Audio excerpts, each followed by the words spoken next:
জয় যিশু। আজ 10ই জুন। প্রতিদিনের চিন্তা ও প্রার্থনা। দিনের প্রধান চিন্তা, যেজন বিশ্বাসী সেজন জ্ঞান ও অন্তর্জ্যোতি লাভ করে। বিশ্বাসের অগ্নিশিখা সহায় হও গো আমার, উজ্জ্বল আলোকে তোমার পারি যেন খুঁজিয়া আনিতে তাদের আছে যারা ডুবিয়া আধারে।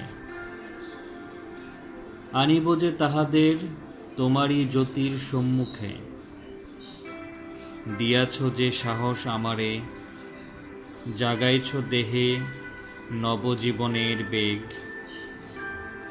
দিলে মনে অমিত অমর তেজ, স্বর্গের দীপ্ত শিখা তুমি। অবিরাম জল তুমি, জল অবিরাম হৃদয়ে আমার।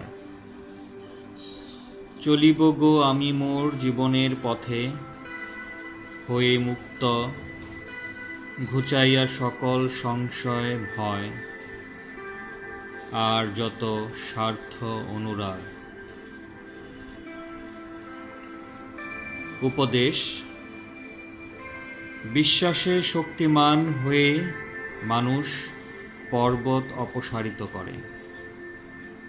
ওই শক্তিতে তার বন্ধন শৃঙ্খল ভেঙে যায়, পাপ বিমোচন হয়। বিশ্বাসের জোরে রোগীর রোগ সেরে যায় এবং পঙ্গু হাঁটতে শেখে। যেজন অবিশ্বাসী তার কোনো গতি নাই।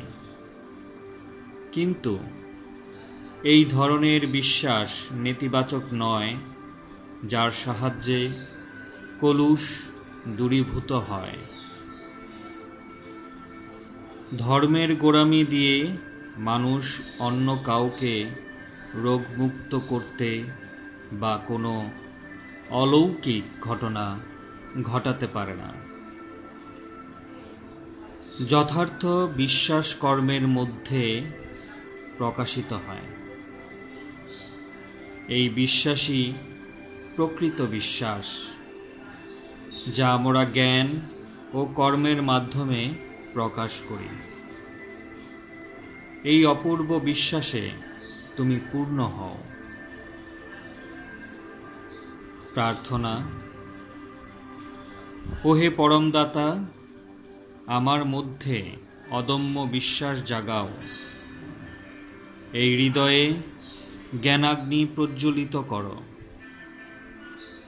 যেন তাহার আলোকে আমি সর্বত্র তোমাকে দেখতে পাই এবং তোমাকেই অনুভব করি। আমার সকল শক্তি আমি তোমার কাছেই পাই, যেন তোমারই সেবায় তা আমি সম্পূর্ণভাবে ব্যবহার করি।